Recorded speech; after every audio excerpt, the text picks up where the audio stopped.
तो अपन सेट के बारे में पढ़ रहे थे लास्ट क्लास में, ठीक है। तो मैंने एक क्वेश्चन दिया था आपको और उसमें आपको पहचानना था कि इसमें से परिमित और अपरिमित समुच्चय कौन सा है। ये था ना क्वेश्चन, यानी फाइनाइट और इनफाइनाइट सेट कौन सा है, इसके बारे में पता करना था। तो बताएं क्वेश्चन, बताओ क्या क्या था। हाँ, तो पहला क्वेश्चन कौन सा था, A1। में कैसे लिखा था सेट, बताओ। हाँ, नोटबुक दे दो मेरे को, एक में लिख लेता हूँ ना। करके आयो ना आप लोग, करके आयो ना। इसमें लिखा है कि x और जिनका मॉडुलस वैल्यू है वो 1 आ जाए। तो ये जो सेट है वो परिमित आएगा, अपरिमित आएगा, ठीक है। और दूसरा इसमें लिखा हुआ था A2, और A2 में दिया था मैंने वो x लेने हैं जिनका x है वो क्या है, मॉडुलस वैल्यू ऑफ x है वो लेस देन 1 आ जाए। अब डिपेंड करेगी कि आपने x कहाँ से लिया है ना, बताओ x कहाँ से लिया है।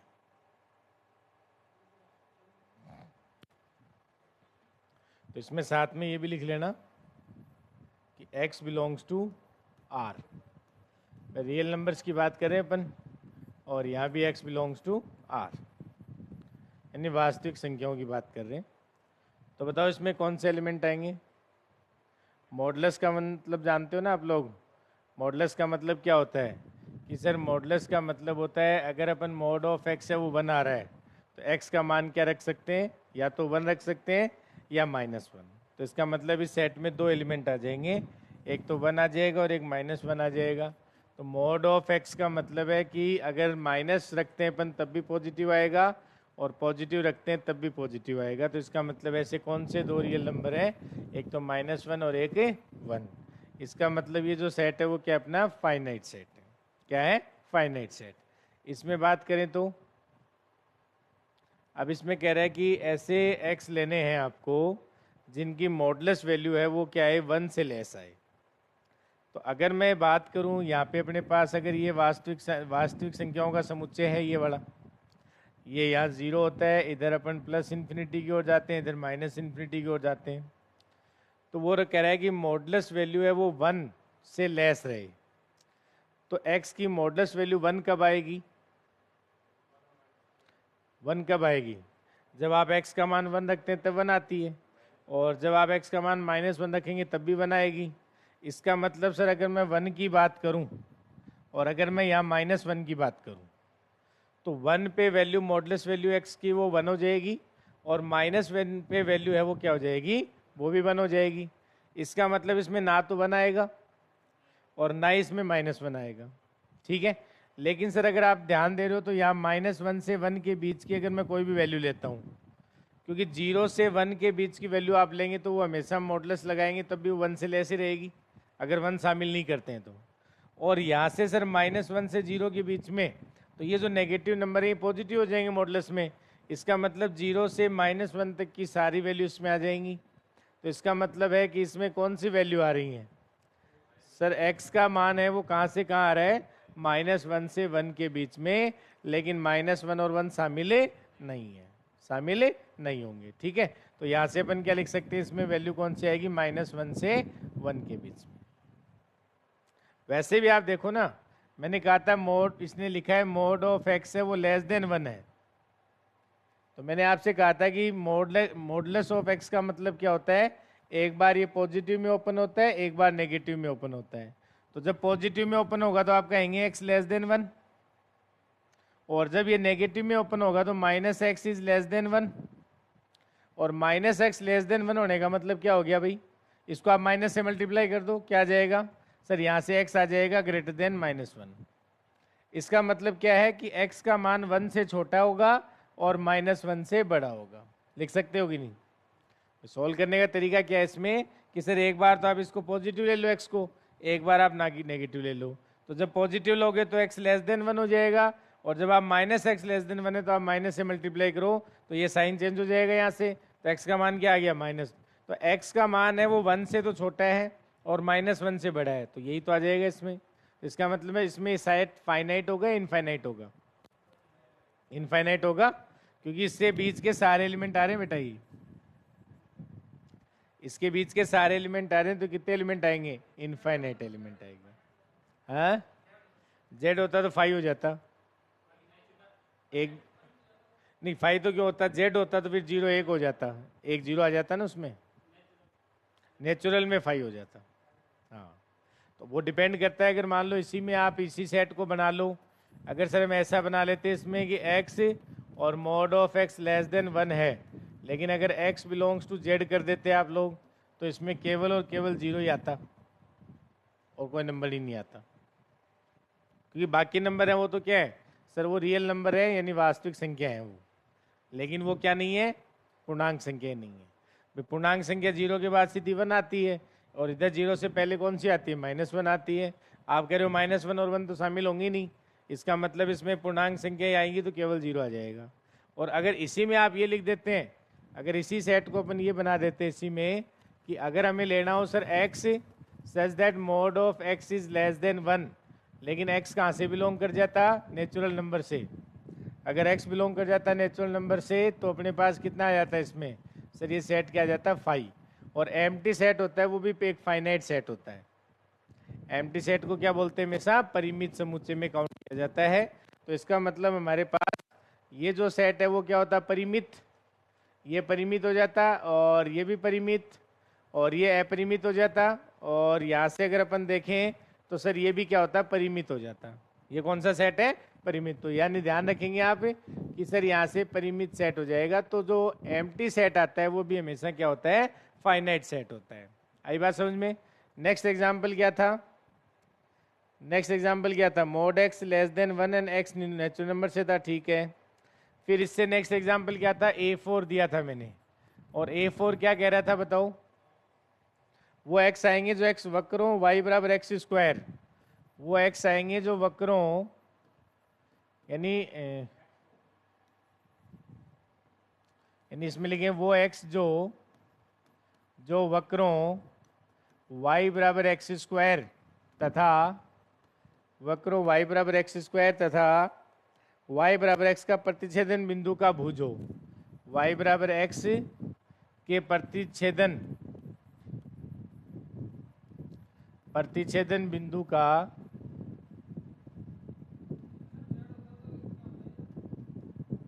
भुज हो। किसमें? इस वाले में तो लिख दिया नहीं रहा। हाँ, 0 आएगा ना, और तो कोई आ ही नहीं सकता इसमें। ये बताओ आप लोग, इसका क्या मतलब है? तो y बराबर एक्स स्क्वायर का मतलब हो गया सर ये हमारे पास परवलय है। बनाना आता है सबको? ये y बराबर एक्स स्क्वायर परवलय है, और वो कह रहा है कि सर y बराबर एक्स लाइन के प्रतिच्छेदन बिंदु का भुज क्या है। अब आपको देखो, हमें पता है y बराबर एक्स लाइन, आपको पता है सबको, ये y बराबर एक्स लाइन हो जाएगी, ठीक है। तो अगर ये कहाँ पे इंटरसेक्ट करिए पता कर सकते हैं अपन, तो y बराबर एक्स स्क्वायर ये कर हो गया, और y बराबर एक्स लाइन आप जानते हो ये हो जाती है, ठीक है। तो अगर आपको पता चले भाई ये इंटरसेक्ट पॉइंट निकालने हो, तो आप यहाँ पे क्या रख सकते हो कि सर y बराबर एक्स स्क्वायर है, तो ऐसे y का मान इसमें रख दो, क्या आ जाएगा? एक्स स्क्वायर बराबर x आ जाएगा। तो यहाँ से एक्स स्क्वायर माइनस एक्स बराबर क्या आ जाएगा? 0। x कॉमन लेंगे तो यहाँ से x माइनस 1 बराबर क्या आ जाएगा? 0। तो x बराबर 0 और 1 हो जाएगा। जब x बराबर 0 है तो y बराबर भी 0 हो जाएगा, और x बराबर 1 है तो y बराबर 1, यानी ये पॉइंट कौन सा है? 1,1, और ये पॉइंट कौन सा है? 0,0। अब वो कह रहा है कि सर इसमें के प्रतिच्छेदन बिंदु का भुज कौन सा होता है? भुज और कोटि। हाँ, भुज किसे कहते हैं?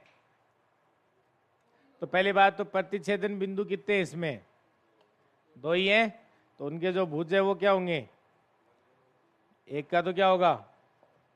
भुज किसे कहते हैं? है?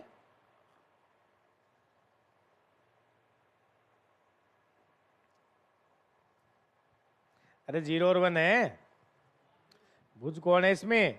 0 और 1 है, क्योंकि इसमें भुज है 0 है, और इसमें कौन है? 1 है। तो यही पूछा उसने कि इसके प्रतिच्छेदन बिंदुओं के का जो भुज है वो कौन होंगे, तो इसमें सर 0 और 1 दो आ जाएंगे। कितने आ जाएंगे? 0 और 1 2 आ जाएंगे। तो ये क्या हो जाएगा? फाइनाइट सेट हो जाएगा। नेक्स्ट लिखो आप लोग। नेक्स्ट क्या था? e की पावर x तथा y बराबर x। तो करो इसमें जल्दी से। e की पावर x और y बराबर x का। हाँ जी।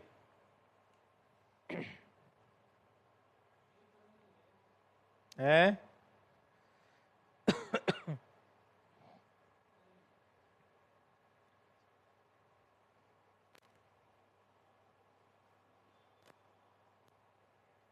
कितना होगा?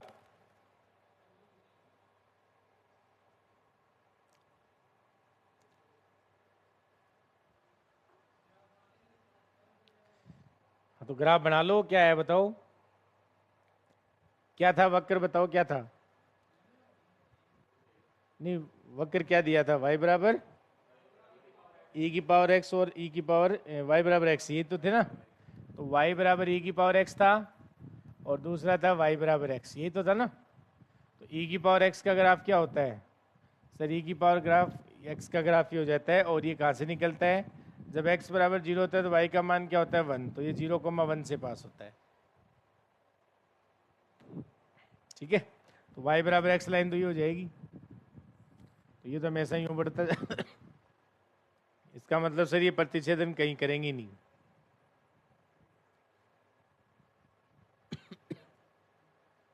ठीक है।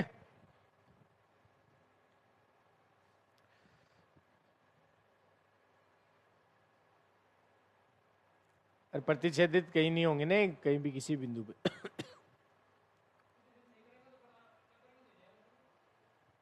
अपरिमित क्यों हो जाएगा? हम्म।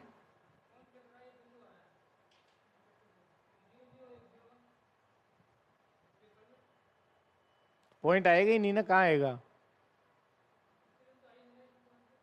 है? तो फाइव होगा तो अपरिमित क्यों होगा? हाँ, तो तुम अपरिमित क्यों बोल रहे हो? अरे तो प्रतिच्छेदन बिंदु ही नहीं आ रहा तो भुज कोटि किसके देखोगे तो? ये तो एम्प्टी सेट आ गया ना। जो आपने लिखा है A4, क्या नाम था इसका बताओ? अरे एग्जाम्पल था वो कौन सा है? A5 है ना। हाँ तो ये बोलो इसमें। तो A5 जो आपका वो एम्प्टी सेट आ जाएगा। ठीक है। दूसरा कौन सा था बताओ? भाई प्रतिच्छेदन बिंदु ही नहीं आ रहे तो भुज कोटि कहाँ से देख लो? जो एक्स एक्स पे बिंदु होता है वो शायद कोटि होती है या भुज? अरे भुज कोटि का मतलब तो समझते हो क्या? या यूं ही लिखे जा रहे हो? ये जो कोऑर्डिनेट होते हैं ना एक्स कोमा वाई, तो एक्स को क्या कहते हैं? जो एक्स एक्सिस पे होता है और एक वाई एक्सिस पे। तो भुज कौन सा होता है, कोटि कौन सा होता है? हैं?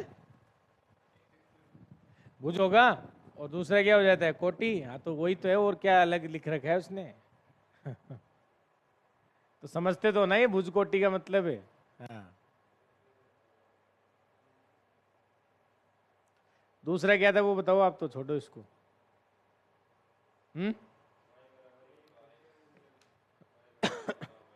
हाँ तो करो उसको जल्दी से।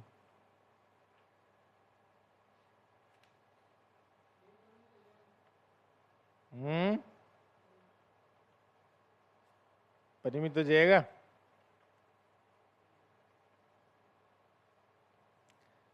दिमाग लगाना है, हमें तीन नहीं मारने।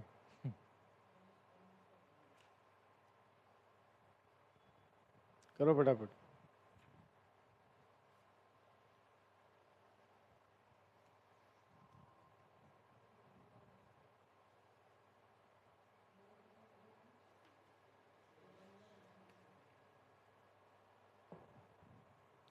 ठीक है। दूसरा कौन सा था बोलो? A6 है वो क्या था बोलो? इसमें कौन से थे? करो y बराबर e की पावर x, e की power minus x।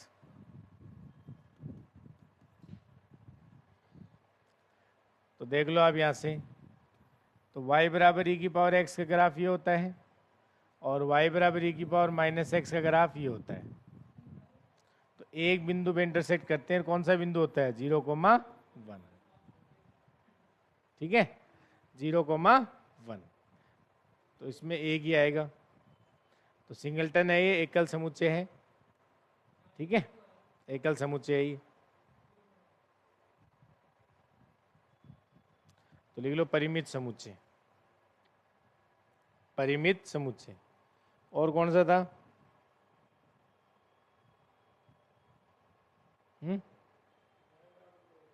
log x और x बराबर -1। तो y बराबर log x और बेस e था ना इसका, तो इसका ग्राफ ये होता है। log x का ग्राफ ये होता है जब बेस e था, जब बेस क्या था अपना?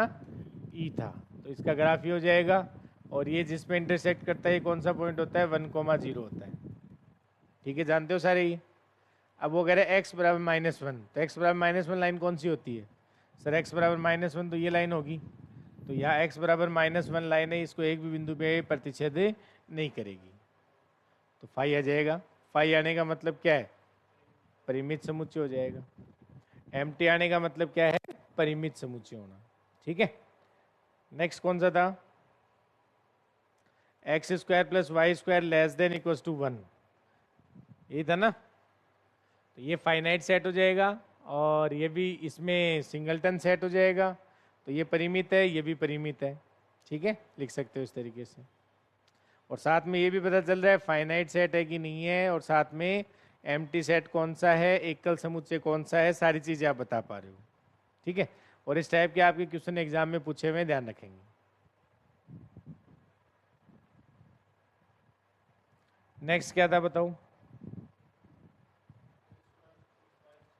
यानी इसमें यह था कि x, y टाइप के एलिमेंट है, जहाँ x² + y² ये लेस देन इक्वल्स टू 1 था, और ये लेस देन किससे था? x + y से, ये था ना।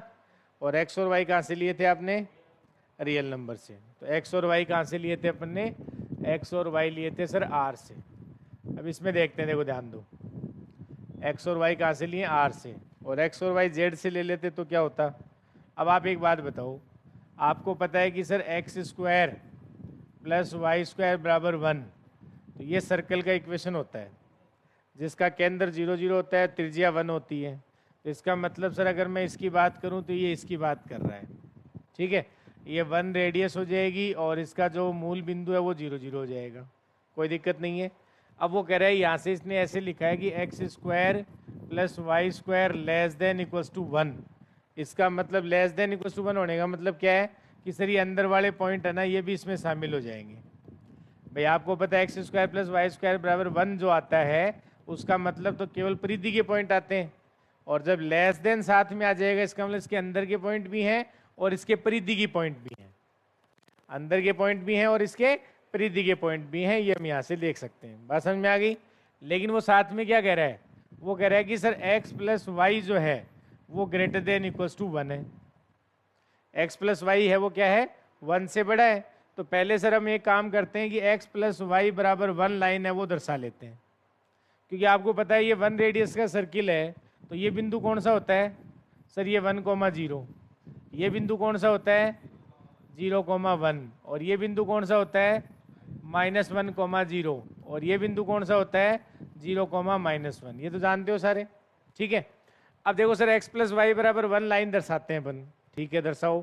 तो ये लाइन दर्शाने का तरीका जानते हो, एक बार सर y को 0 रख दो तो x का मान 1 आ जाएगा, एक बार x का मान 0 रख दो तो यहाँ से y का मान बना जाएगा। यानी सर 1, 0, 0, 1 को मिलाने वाली लाइन है ये। तो ये रहा अपने पास 1, 0, ये रहा 0, 1, इनको मिलाने वाली लाइन, इसका मतलब इसकी लाइन की बात हो रही है। बात समझ में आई क्या?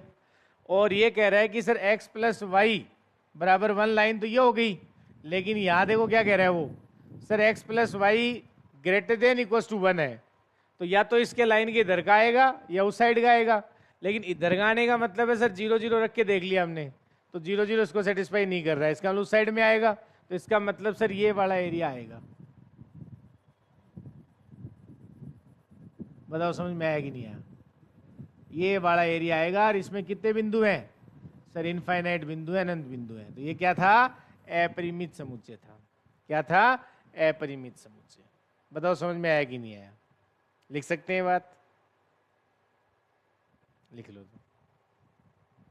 तो ये अपना क्या था, इनफाइनाइट सेट था।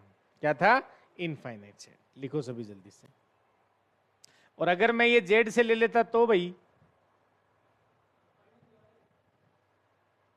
जैसे मैंने यहां से लिया एक्स और वाई आर से लिया, अगर मैं इसी में दूसरा क्वेश्चन ये बना देता कि एक्स कोमा वाई आपने लिए हैं, ठीक है, और सर यहां से x square plus y square जो है वो लेस देन 1 है, less than x plus y है, और साथ में वो कह देता है कि एक्स और वाई है वो कहां से बिलोंग कर रहे हैं, जेड से बिलोंग कर रहे हैं।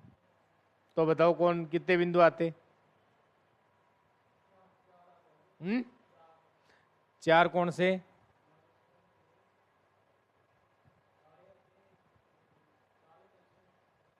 सारे कौन से हैं? -1 0 कहाँ आ गया? अरे इसके बीच में, तो इसके बीच में कौन से बिंदु आते जहां एक्स और वाई क्या होने चाहिए आपके इंटीजर? तो कौन से आते? -1 कहाँ से आ जाएगा वहां? वो तो यहाँ रखा हुआ है 0 -1 और -1 0। तो भाई एरिया तो यही आएगा। तो इनके बीच में कौन से बिंदु आएंगे जिसमें एक्स और वाई क्या होने चाहिए, पूर्णांक संख्याएं? तो यहाँ कौन सी पूर्णांक संख्याएं आएंगी? अरे तो एक तो 1 0 0 1, 2 तो आ ही रहे हैं, 2 तो आ रहे हैं। तो सर यहाँ से 2 तो आ रहे हैं, इसमें कौन कौन से? एक तो आ जाएगा अपने पास 1 0 और एक आ जाएगा 0 1। इसके अलावा 0 0 इसमें तेरे को कहाँ दिख रहा है बेटा? है तो एरिया तो यही आएगा।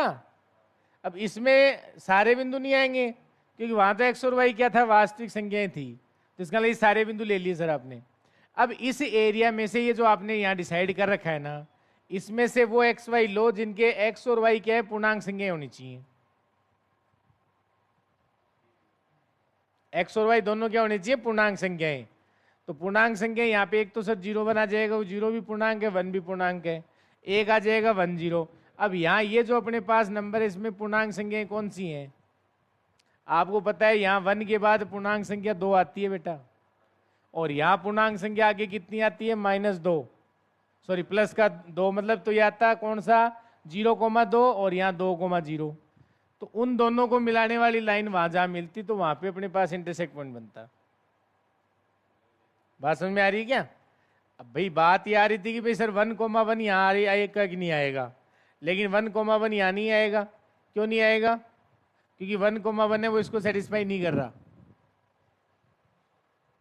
अरे समस्या किसकी थी? 1,1 की तो थी कि सर हो सकता है कि इसको और इसको मिलाने वाला जो पॉइंट आता है वो इसके अंदर आ रहा हो, लेकिन वो अंदर क्यों नहीं आ रहा है? क्योंकि सर ये इसको सेटिस्फाई नहीं कर रहा। देख लो आप, क्योंकि यहाँ 1 रखोगे, यहाँ 1 रखोगे तो कितना आ जाए, 2 आ जाएगा। तो 2 बराबर 1 थोड़ी होता है, और 2 है वो 1 से छोटा भी नहीं होता है। इसका मतलब सर इस एरिया से बाहर जाएगा वो। तो यहाँ और तो पूर्णांक संख्या बनाओगी कैसे? क्योंकि अगर आप इधर, आपको खुद को पता है इस एरिया में पूर्णांक लेना है तो यहाँ भी पूर्णांक होना चाहिए और उधर भी पूर्णांक होना चाहिए। तो सर इस 1 से पहले इधर कोई पूर्णांक नहीं है और इधर इस 1 से पहले कोई पूर्णांक नहीं है, तो इन्हीं का कॉम्बिनेशन तो यहाँ आ रहा है सबका। तो पूर्णांक संख्याएं तो कहाँ होंगी इसमें? बस एक 1,1 की डाउट था, लेकिन 1,1 सर इस परिधि से बाहर जा रहा है, इसलिए इसका मतलब इसमें ये 2 ही संख्याएं आएंगी। आई बात समझ में? और अगर मैं यहाँ नेचुरल नंबर कर दूं तो एक भी नहीं आएगा। अगर मैं एक्स और वाई दोनों को यहाँ नेचुरल नंबर यानी प्राकृतिक संख्याओं समुच्चय रख दूं तो एक भी नहीं आएगा, क्योंकि वहां दोनों प्राकृतिक संख्याएं हों तो सर 0 वाला भी नहीं बैठेगा मामला, 0 1 वाला भी, और 1 0 भी। अरे भाई यहाँ पे देखो ना, ये 0 1 1 0 नहीं आएगा ना फिर, क्योंकि 0 प्राकृतिक संख्या नहीं होती है, फिर फाई आ जाता, यानी परिमित समुच्चय आ जाता। तो क्वेश्चन कैसे भी बना सकता है, उसकी मर्जी है। तो यहाँ से हमें एक क्वेश्चन मिला था, लेकिन अपन ने 2 और बना लिए कि सर एक्स वाई जब जेड से आएगा तो इसमें फाइनाइट सेट हो जाएगा, जब एक्स वाई है वो आर से आ रहा है तो ये अपरिमित समुच्चय हो जाएगा, इनफाइनाइट सेट हो जाएगा, और जब ये नेचुरल नंबर से आएगा तो सर ये फाई आ जाएगा, तब भी ये फाइनाइट सेट हो जाएगा, परिमित समुच्चय हो जाएगा। समझ पा रहे हो इस बात को? तो ऐसे क्वेश्चन आपके एग्जाम में आते रहते हैं, ध्यान देंगे आप लोग। आपके एग्जाम के क्वेश्चन करोगे वो बहुत आसान पूछे हुए हैं, अगर ये क्वेश्चन कर लेते हो तो वो एक भी क्वेश्चन ऐसा नहीं होगा जो आपसे नहीं हो। तो सीट दूं तब आप करके देख लेना उसमें, ठीक है? नेक्स्ट लिखिए आप इसमें तो समझ में आ रही है क्या बात ये? ठीक है, नेक्स्ट क्वेश्चन लिखो, बताओ क्या था नेक्स्ट क्वेश्चन। जो भी कितने नंबर था वो, A6 हो गया क्या, A7 हो गया, A8 हो गया, A9 था क्या? तो क्या था A9 बोलो? उसमें आ रहे थे sir x comma y type के एलिमेंट आ रहे थे, x कोमा वाई टाइप के एलिमेंट आ रहे थे, जहां x square plus y square बराबर कितना था 1, x square plus y square बराबर कितना था 1, और साथ में था सर x और y क्या है, z से बिलोंग कर रहे हैं, ये था ना। पूर्णांक संख्याओं समुच्चय, करो इसको जल्दी से। है 4 आ जाएंगे ना, कौन कौन से? हाँ 4 हो जाएंगे इसमें। इसमें कौन से आएंगे सर? वो दो बाउंड्री वाले चारों आ जाएंगे, इधर 1 0, फिर इधर 0 1, फिर -1 0, फिर 0 -1। तो यहाँ से कौन कौन से आ जाएंगे? ये आ जाएंगे 1 0 0 1, अभी बनाया था मैंने, -1 0 और 0 -1। और मैंने n से कर देता तो नेचुरल नंबर से एक भी नहीं आता, 5 आ जाता। और मैं r से कर देता तो इनफाइनाइट आ जाते। आर मतलब वास्तविक संख्याओं समुच्चय पूरे आते ना परिधि वाले। भाई यहाँ से अगर अपन, ये सर्कल की बात हो रही है सर, अब इसमें देखो इस बाउंड्री की बात हो रही है बेटा, अंदर वाले पॉइंटों की बात नहीं हो रही है, ध्यान रखेंगे। इसमें ये अंदर वाले पॉइंट नहीं आएंगे, समझ रहे हो ना। तो यहाँ ये हो गया इसका मूल बिंदु, और ये रेडियस 1 हो गई इसकी। तो ये पॉइंट था 1 0, ये पॉइंट था 0 1, और ये पॉइंट था -1 0, और ये पॉइंट था अपना 0 -1। तो सर अगर आप जेड से लेते हैं तो ये 4 बिंदु आ जाएंगे, और अगर इसी को आप एन नेचुरल नंबर से लेंगे तो 5 आ जाएगा। अगर नेचुरल नंबर से लेते तो क्या आ जाता, 5 आ जाता। ठीक है, तो इस तरीके से आप अलग अलग कितने भी क्वेश्चन बना सकते हैं। मतलब एक टाइप ऐसा आ जाता है एग्जाम में, निम्न में से कौन सा परिमित और कौन सा अपरिमित समुच्चय है। तो ये परिमित समुच्चय हो गया आपका, 4 अवयव है मतलब परिमित समुच्चय। नेक्स्ट कौन सा था? A10 क्या था बोलो? x comma y x square less than equal to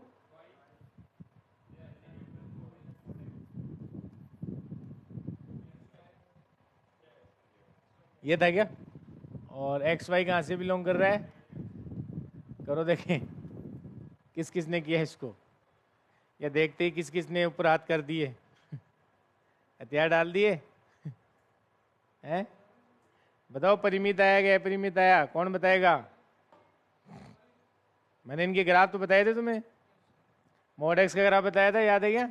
कैसे बनता है? तो बनाओ, तो ग्राफ ही तो बनाने, और क्या करना था इसमें। आज जवान है,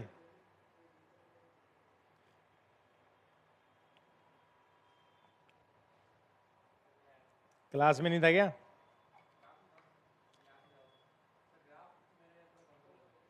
तो कमजोर तो तेरे हैं, तो मैंने बना के बताए थे ना,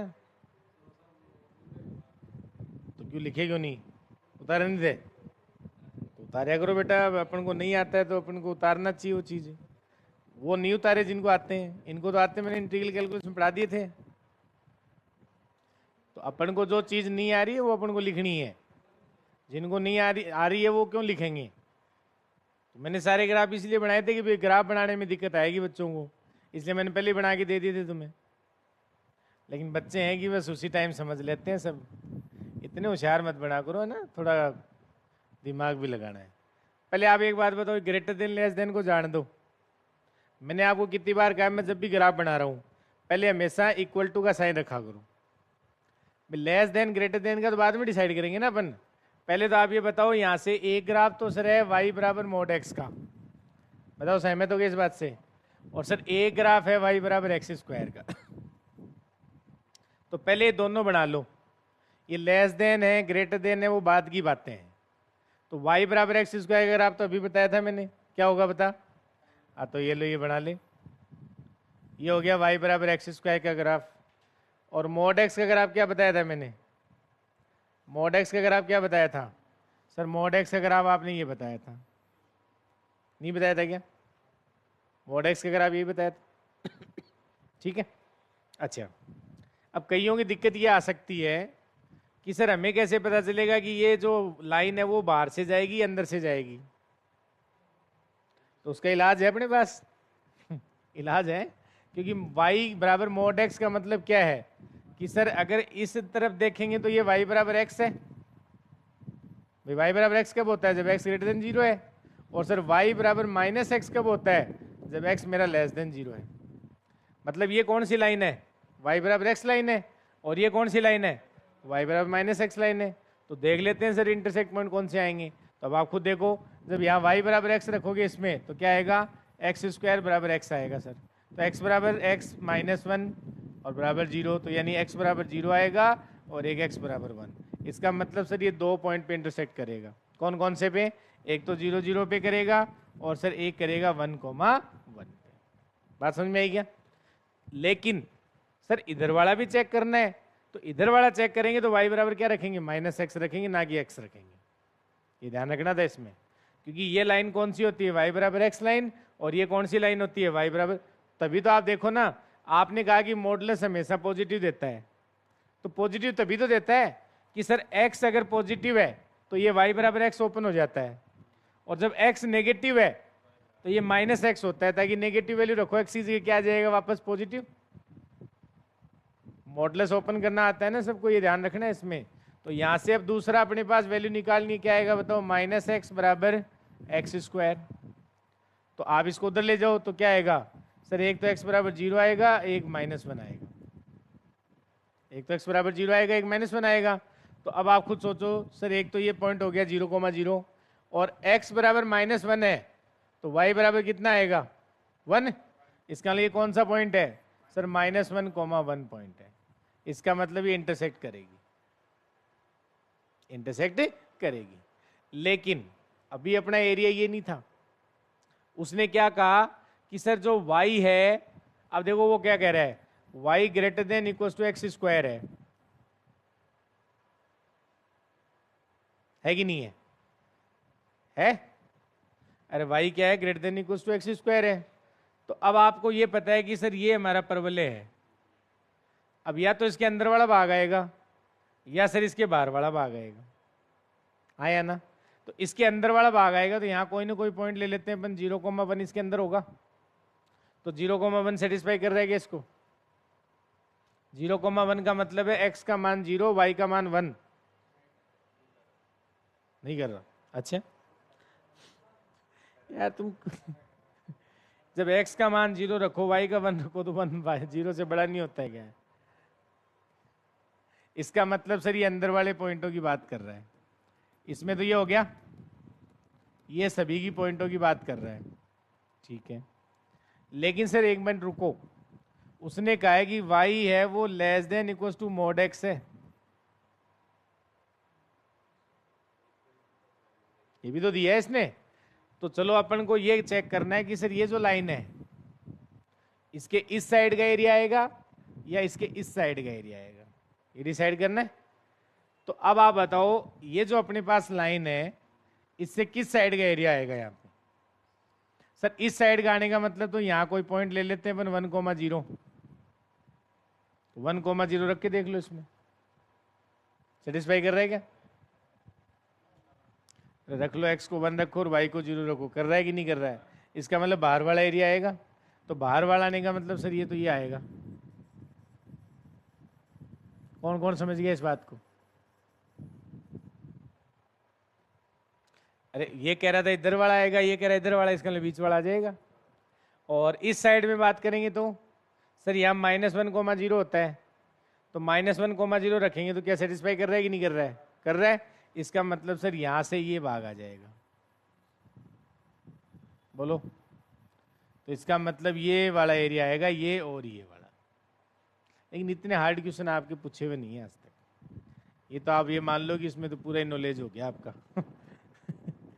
लेकिन अगर आप स्टेप टू स्टेप चलो ना, तो कितना भी खतरनाक क्वेश्चन आ जाए अपन कर सकते हैं। इनसे रट्टा मारने से काम नहीं चलेगा। मैंने क्या करा, मैंने पहले y बराबर मोड x का ग्राफ बना लिया, फिर मैंने y बराबर एक्स स्क्वायर का ग्राफ बनाया।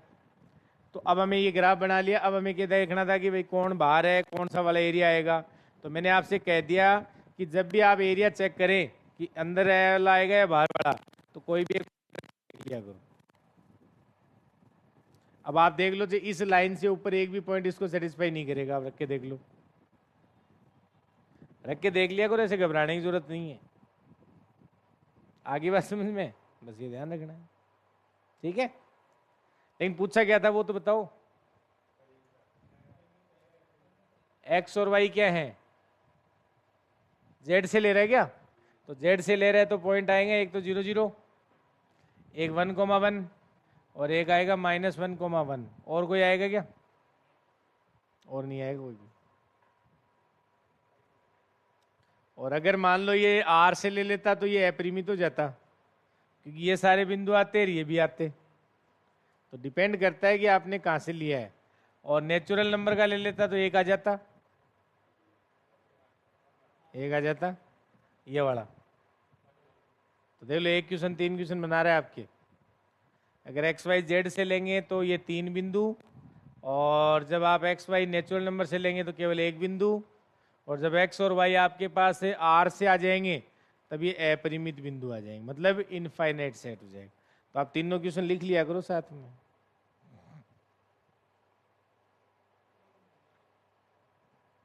है, हाँ बिल्कुल रुक जाएंगे बेटा, आराम से बना लो, कोई जल्दी नहीं है अपने।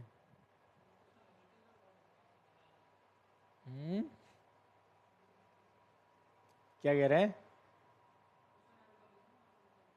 हाँ कर लो बिल्कुल।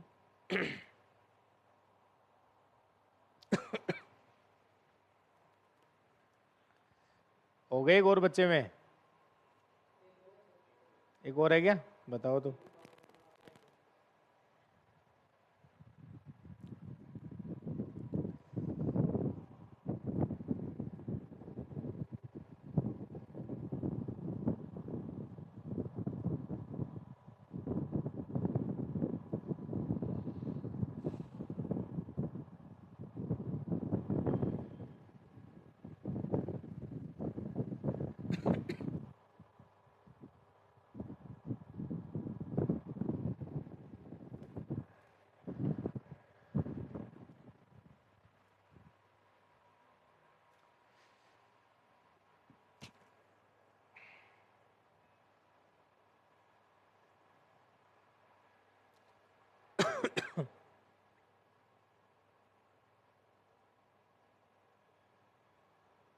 बन गई बात है, इनको घर पे दोबारा करोगे ना तब बनेगी बात, वरना तो बात नहीं बनेगी, बीच में रह जाएगी। दो क्यों आएंगे बेटा, हैं 0 0 भी तो है, दो क्यों आएंगे।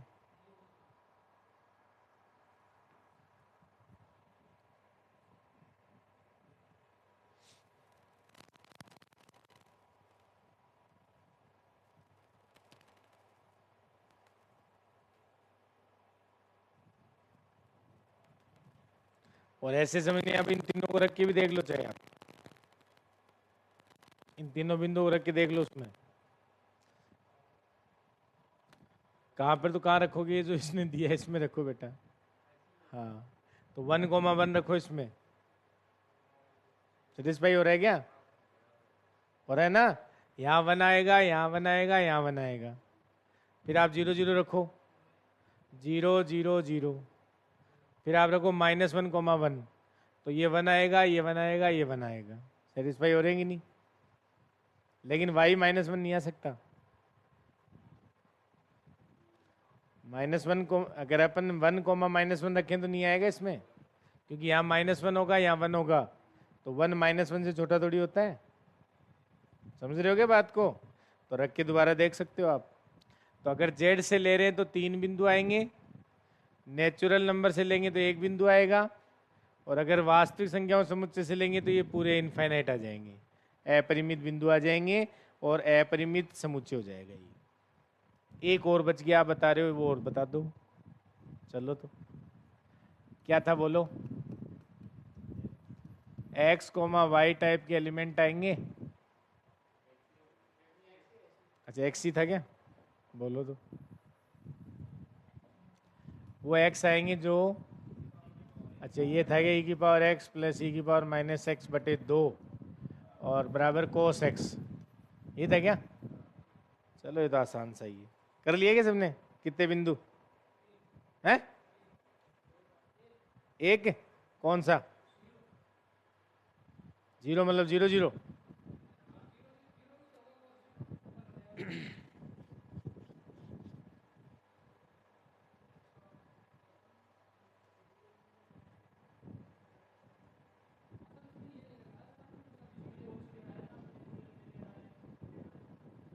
नहीं लिखा, वहाँ रियल में लेना है। लिख लो तो कोई दिक्कत नहीं है, इसमें परेशान होने की जरूरत है। ये लो लिख लो।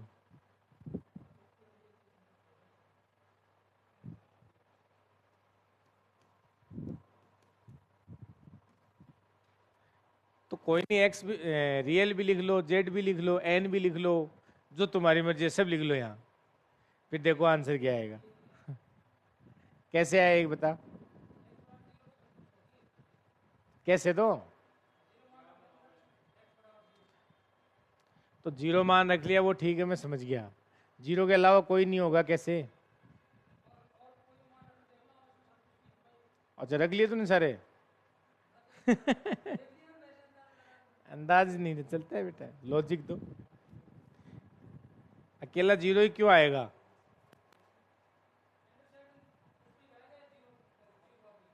कैसे, तो मैं वही पूछ रहा हूँ। हाँ बताओ, बनाओ।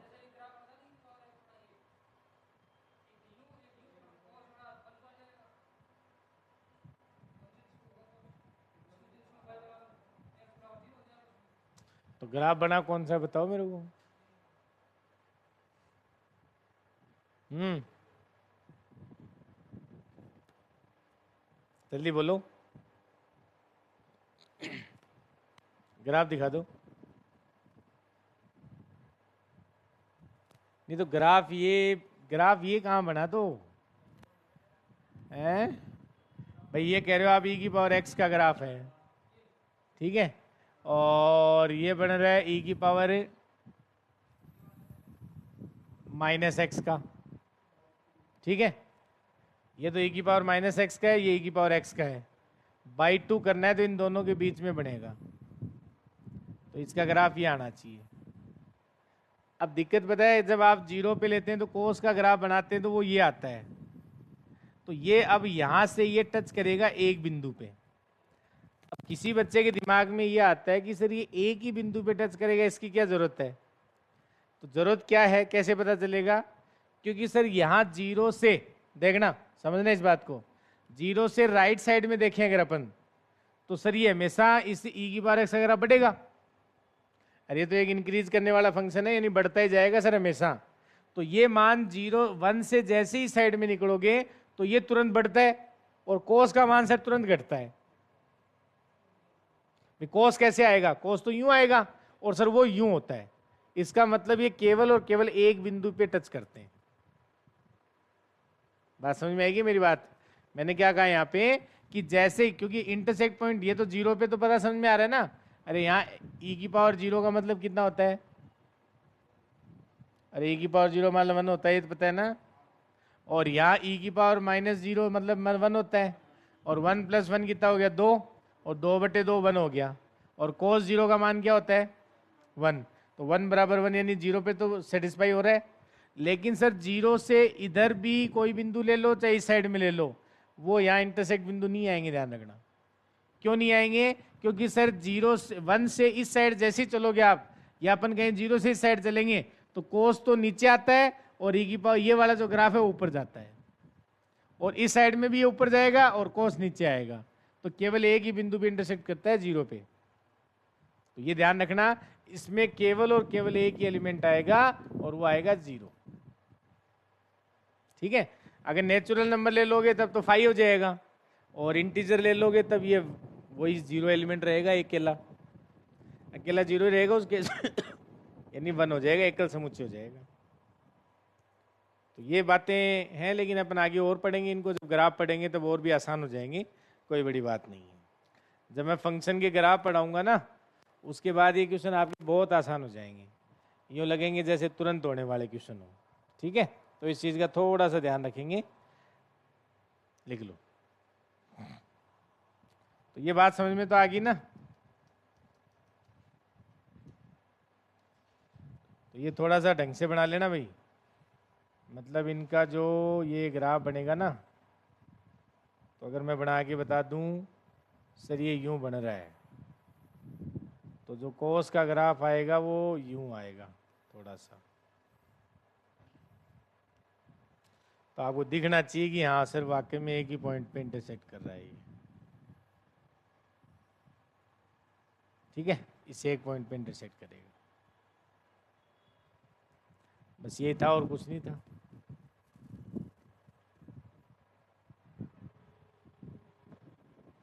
हो गए सारे क्वेश्चन? अब तो थ्योरी कहाँ तक पढ़ा चुका मैं उसके बारे में बताओ, फिर आगे कंटिन्यू करते हैं उसको। क्या क्या लिख लिया था अपन ने? फाइनाइट सेट लिख लिया था, इनफाइनाइट सेट लिख लिया था। लिख चुके ना ये बात? क्वेश्चन कर लिए थे, सबसेट के बारे में पढ़ लिया था शायद, और सबसेट काउंट कैसे करते हैं वो भी पढ़ा दिया था मैंने, पढ़ा दिया था ना? है ये पढ़ लिया था कि तुल्य समुच्चय ये समान समुच्चय ये है। चलो तो लिखें, आप आगे लिखें, इसमें लिखें, हेडिंग डाल लो।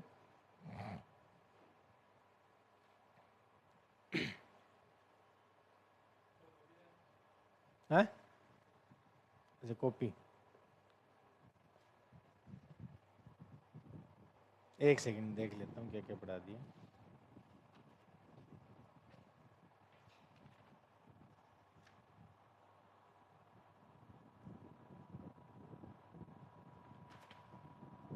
अच्छा, क्वेश्चन करवाए थे ना? चलो तो हेडिंग डाल लो, आगे लिखें आप लोग। ये नहीं पढ़ा है ना, तुल्य समुच्चय समान समुच्चय क्या होते हैं? नहीं पढ़ा, तो चलो इन्हीं को लिख लो फिर। और ये पढ़ा दिया था कि कार्डिनलिटी क्या होती है? नहीं, तो पहले ये लिखो, समुच्चय की गणना, समुच्चय की गणना, गणनता, गणनता कहते हैं, क्या कहते हैं इसको? गणनता कहते हैं क्या? अभी हिंदी में देख लेना भाई, तुम सेट कर लेना। समुच्चय की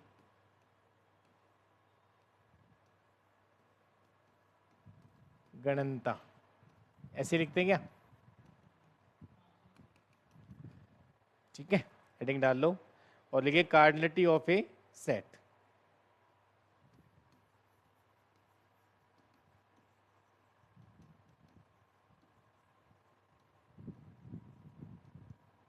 cardinality of A set, definition लिख लो इसमें, किसी समुच्चय ए में,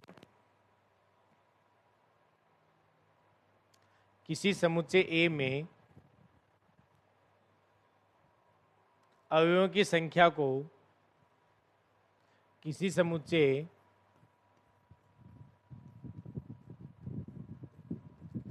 किसी समुच्चय ए में, किसी समुच्चय ए में अवयवों की संख्या, किसी समुच्चय ए में अवयवों की संख्या उस समुच्चय की गणनता कहलाती है। संख्या उस समुच्चय की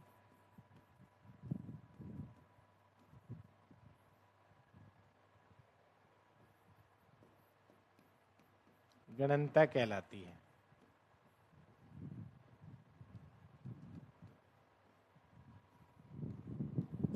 तथा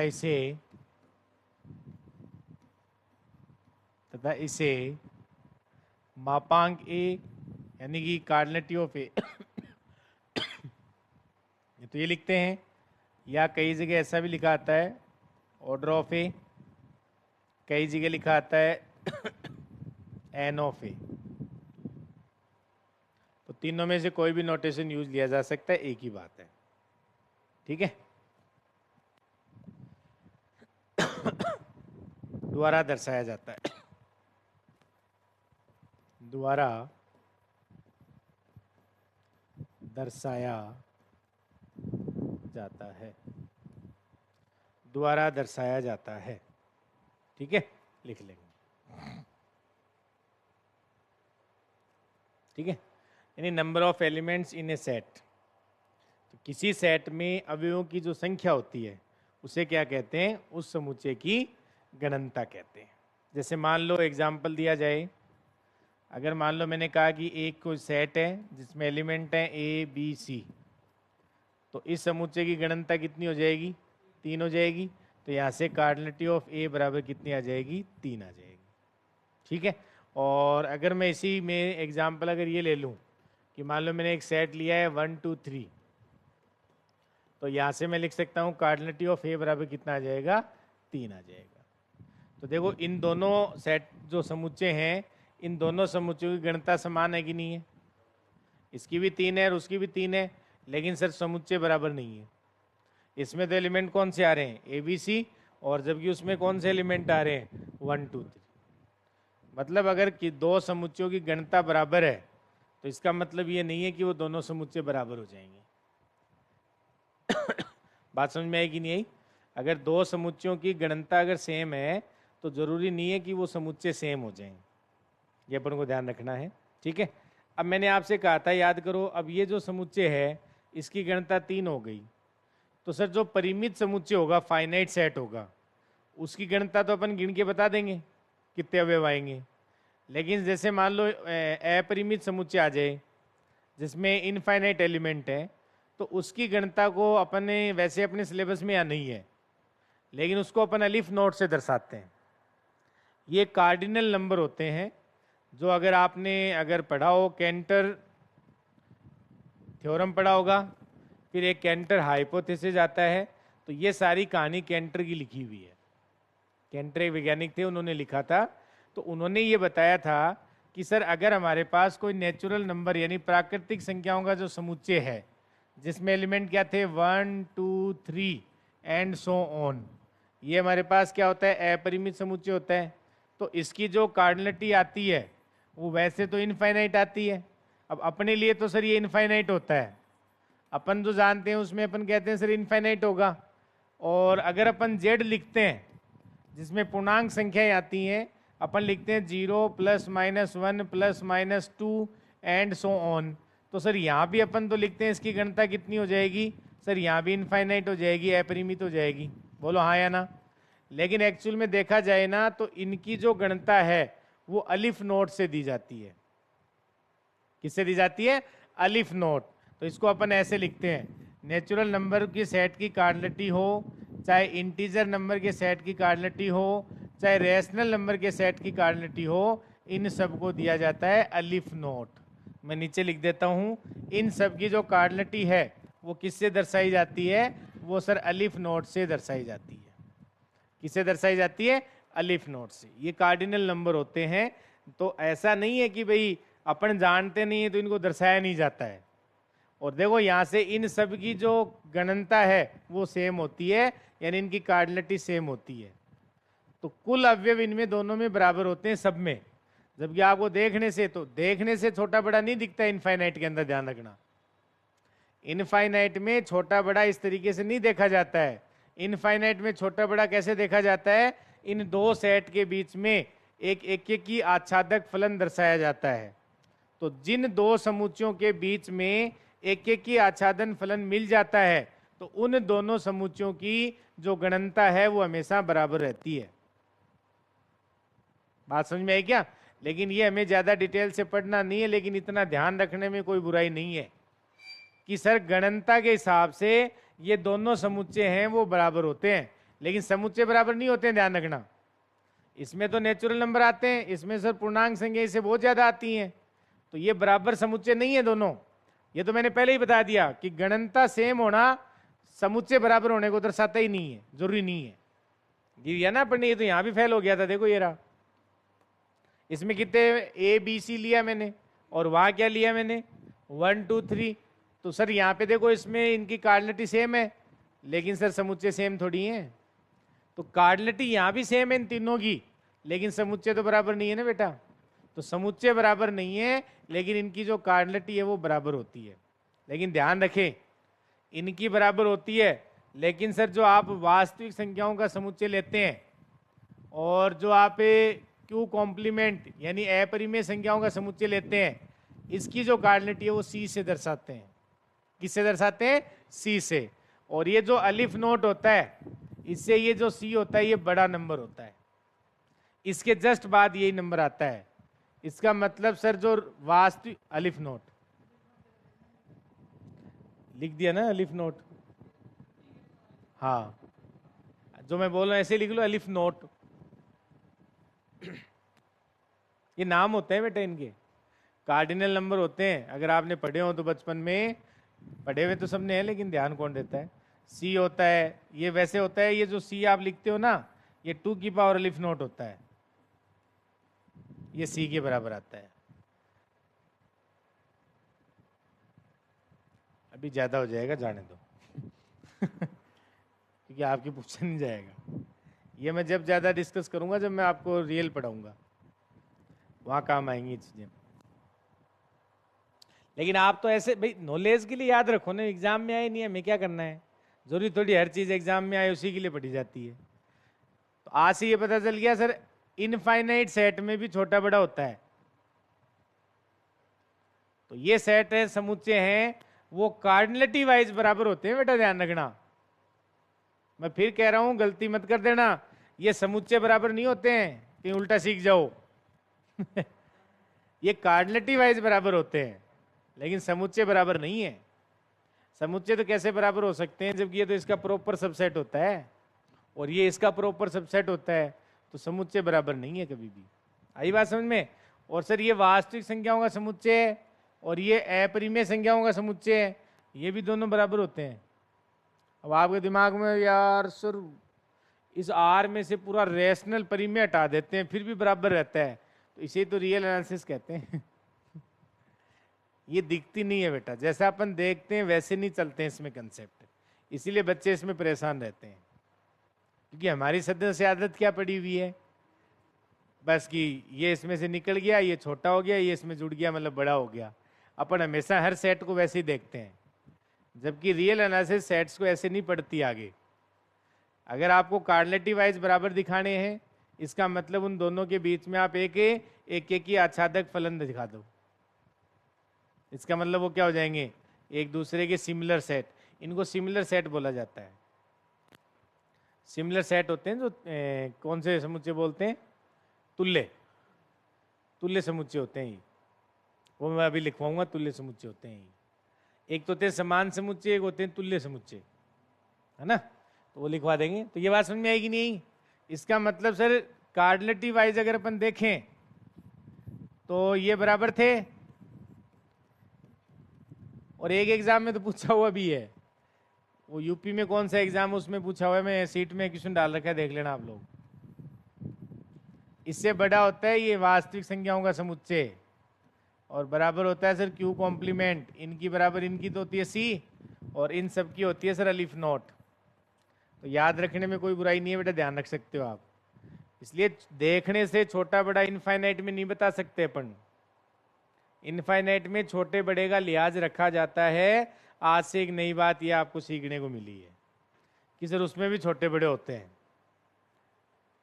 नहीं, अब क्यों होते हैं अगर आपको जानने की इच्छा है तो मैंने बता दिया। इन दो सेटों के बीच में एक के आच्छादक फलन मिलता है। तो जब मैं आपको फलन पढ़ाऊं तो भी याद दिला देना मेरे को, तो फलन भी बता देंगे इसके बीच में ताकि आप चेक कर पाओगे एक के आच्छादक फलन है या नहीं है। ठीक है, लिख लो, क्योंकि अब तो मैं फलन तो बता दूंगा लेकिन आपको एक के आच्छादक नहीं चेक करना आएगा, बात बराबर ही जाएगी। ठीक है, तो ये नॉलेज के लिए लिख लो, एग्जाम में इसको पूछा नहीं जाएगा आपसे ना, अपने जनरल नॉलेज के लिए रख सकते हो। और ये सारी कहानी किसकी है, कैंटर की। मैं आगे लिखाऊंगा कैंटर थ्योरम क्या होती है, क्योंकि वो आपको ये कहता है किसी समुच्चय और घात समुच्चय, घात समुच्चय पढ़ाऊंगा भी आगे, पावर सेट पढ़ा होगा ना, के बीच में कभी भी ऑन टू मैप एग्जिस्ट नहीं करती है, आच्छादक फलन विद्यमान नहीं होता है।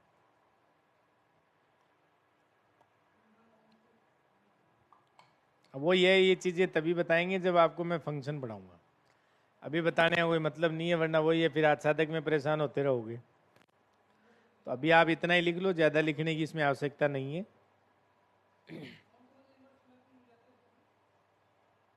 वो 1 1 ऑन टू में मिलती है बेटा। अब इनवर्स फंक्शन अलग होता है, इनवर्स मैपिंग अलग होती है। इसमें इनवर्स इमेज बोलते हैं अपन। तो एक इनवर्स इमेज होती है, एक इनवर्स फंक्शन होता है। तो अपन किसकी बात करेंगे, वो अलग अलग हैं दोनों ही, क्योंकि ये क्वेश्चन तो आपके एग्जामों में आते हैं सारे। फंक्शन पे क्वेश्चन 2 आते हैं बेटा, ध्यान रखेंगे। एक रिलेशन पे आता है, 2 फंक्शन पे, सेट पे भी 2 आ जाते हैं, कई बार 1 आ जाता है। लिखा सबने?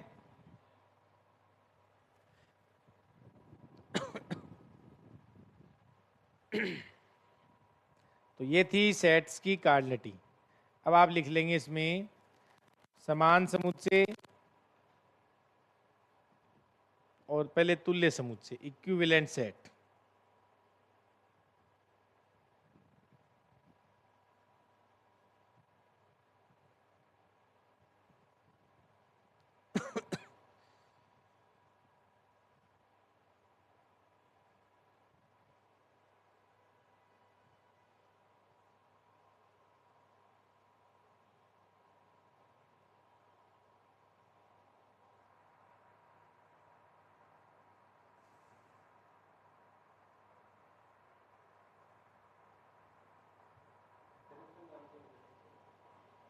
किसका?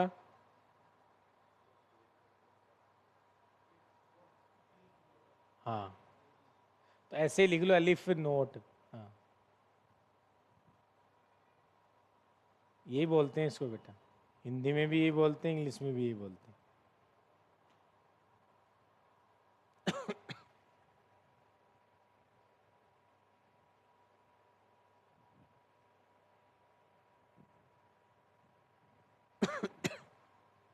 ठीक बात है। अब नेक्स्ट हेडिंग डालें इसमें, तुल्य समुच्चय।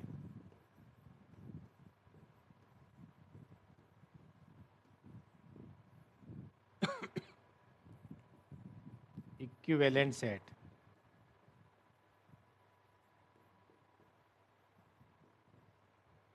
Equivalent set. तो नेक्स्ट हेडिंग डालें, तुल्य समुच्चय, इक्विवेलेंट सेट। डेफिनेशन लिखे इसमें, 2 समुच्चय ए तथा बी, 2 समुच्चयों ए तथा बी को तुल्य समुच्चय कहेंगे यदि 2 समुच्चयों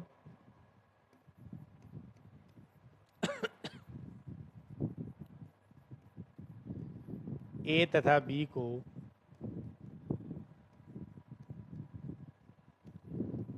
तुल्य समुच्चय कहेंगे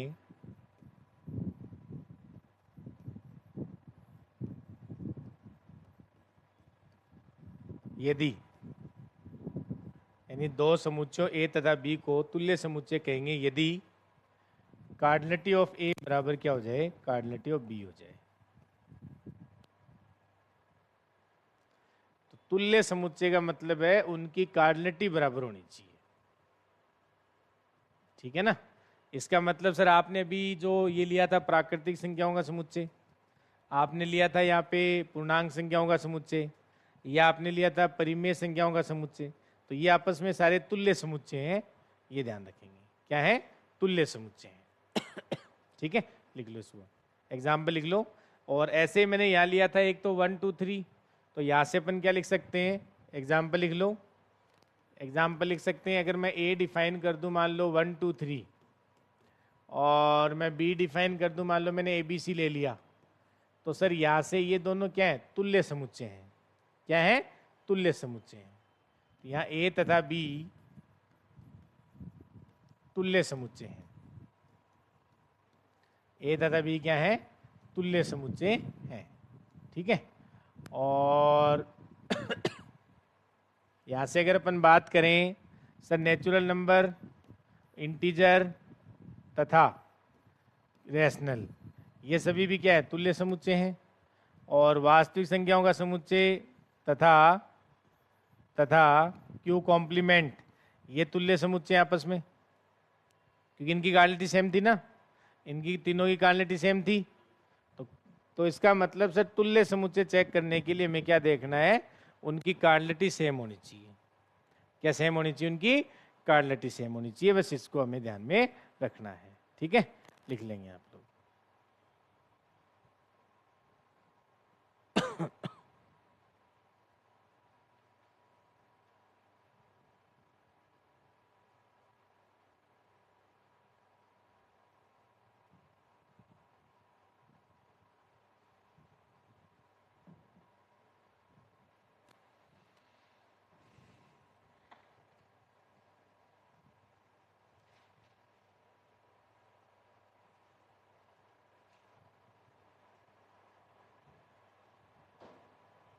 ठीक है,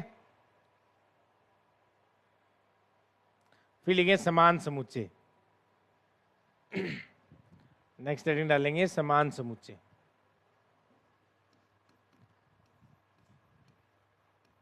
समान समुच्चय। समान समुच्चय का मतलब क्या है? Equal set.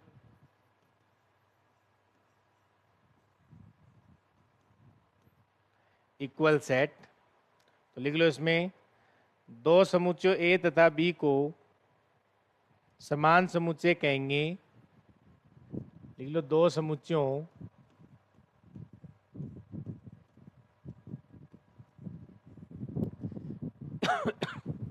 ए तथा बी को समान समुच्चय कहेंगे। समान समुच्चय कहेंगे यदि ए सबसेट ऑफ बी हो तथा बी सबसेट ऑफ ए हो। ये ध्यान रखना भाई, ये तथा है, मैंने और नहीं लगाया है। ए बी में ए बी का सबसेट हो जाए और बी ए का सबसेट हो जाए, तब जाके दोनों क्या बनते हैं? समान समुच्चय बनते हैं। ठीक है ना, ये ध्यान रखेंगे, लिख लो इस बात। इसका मतलब हमने जो अभी समुच्चय लिए थे वो समान समुच्चय नहीं है सर, नहीं है ना, क्योंकि आप खुद देख लो, जो आपने नेचुरल नंबर सेट लिया था ये सर कंटेंट होता है जेड में, लेकिन सर जेड जो है वो कंटेंट नहीं है किस में? एन में। इसका मतलब समान समुच्चय नहीं है, देख लो आप। इसका मतलब ये दोनों समान समुच्चय नहीं है। तो समान समुच्चय कार्डिनलिटी से नहीं देखा जाता है, वो देखा जाता है कि ए बी में कंटेंट होना चाहिए और बी ए का सबसेट होना चाहिए। ए बी का सबसेट हो तो आपको पता है नेचुरल नंबर जेड का सबसेट होता है, लेकिन जेड में तो माइनस में भी आते हैं इंटीजर, तो वो इसमें नहीं आएंगे सर, तो ये इसका सबसेट नहीं होता है। इसका मतलब ये दो समान समुच्चय नहीं है, दो तुल्य समुच्चय हैं। तो ये दोनों में डिफरेंस रखना है आपको कि समान समुच्चय क्या होते हैं और तुल्य समुच्चय क्या होते हैं, दोनों अलग अलग होते हैं। आएगी बात समझ में? समान समुच्चय और तुल्य समुच्चय दोनों कहानियां अलग अलग हैं। ठीक है, लिख लो इस बात को। तो ए बी का सबसेट हो और बी ए का सबसेट हो, तब जाके अपन कहते हैं दोनों समुच्चय क्या है? समान समुच्चय हैं। ठीक है, लिख लो इस बात को। जैसे मान लो अगर मैं आपको कह दूं कि एक मैंने एक समुच्चय दिया 1 2, ठीक है, और बी मैंने एक समुच्चय दे दिया आपको जिसमें वो एक्स आ रहे हैं जो एक्स स्क्वायर और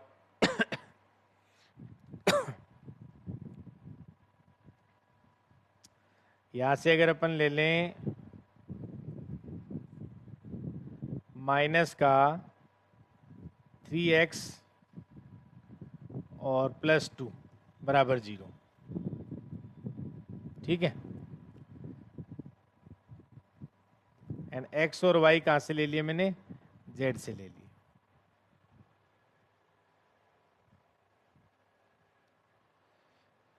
कोई दिक्कत नहीं है। तो ये मैंने दो समुच्चय बताए, तो बताओ समान समुच्चय हैं कि तुल्य समुच्चय हैं?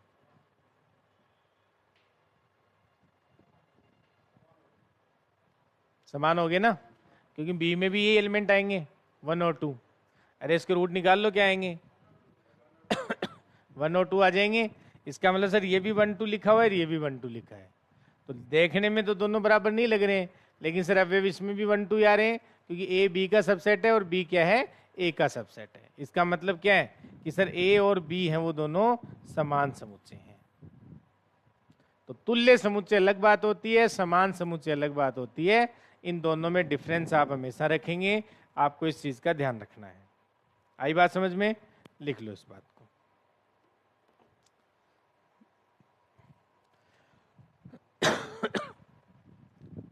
समान समुच्चय और तुल्य समुच्चय में डिफरेंस होता है। लिख लो। इसमें आगे अपन पढ़ेंगे घात समुच्चय क्या होता है, और फिर एक पढ़ेंगे यूनिवर्सल सेट क्या होता है।